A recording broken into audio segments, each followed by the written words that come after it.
Hello friends, good morning. আজকে আমাদের এখানে শীতল পান্তা। তো আজকে শীতলা মায়ের পুজো। তো আমি সকাল সকাল ঘুম থেকে উঠে স্নান টান করে ঘরের ঠাকুরকে পুজো দিয়ে তারপরে গেছি মায়ের কাছে পুজো দিতে, মায়ের মন্দিরে। তো ওখানে গিয়ে মেয়েকে বললাম ভিডিওটা করে দে, তার আমি পুজোটা দিলাম। তাই মেয়েকে নিয়ে গেছি, না হলে এত গরমে নিয়ে যেতাম না দুজনকে। এবার ওদের রেখেই বা কোথায় যাব, এই জন্য ওদেরকে নিয়ে গেলাম। তাই ওকে বললাম ভিডিওটা করে দিতে। আর মন্দিরে পুজো দিতে গেলে তো একটু না ভালো করে পুজো দিলে হয় না। তাই ওকে বললাম তুই চল, ভিডিওটা করে দিবি আর আমি পুজোটা ভালো করে দিতে পারবো তাহলে।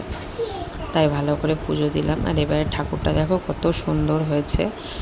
অন্যবার ঠাকুরটা ছোট আসে, তো এইবার ঠাকুরটা খুব সুন্দর বড় এসছে আর খুব সুন্দরও হয়েছে দেখতে ঠাকুরটা।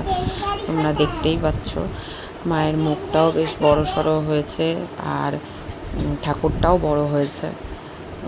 আর এখন মন্দিরটা আরও সুন্দর হয়ে গেছে, সুন্দর করে দিয়েছে, এই জন্য আরও বেশি ভালো লাগছে। পুজো টুজো দিয়ে এখন তারপরে বাড়ি আসলাম। আর বাইরে যা গরম, প্রচণ্ড গরম, কিচ্ছু ভালো লাগছে না, তাকানো যাচ্ছে না। তাও ছেলে মেয়েগুলোকে এই গরমের মধ্যে নিয়ে গেছি। কি করব, বাড়িতে কেউ থাকে না, কেউ নেই, আমি একাই। ওই জন্য তোমাদের দাদাভাইও কাজে বেরিয়ে গেছে, ওই জন্য ওদেরকে নিয়ে আসা। তোমরাও দেখো, তোমাদের জন্য এই ভিডিওটা করে নিয়ে এসেছি, তোমরাও দেখো, তোমাদেরও ভালো লাগবে।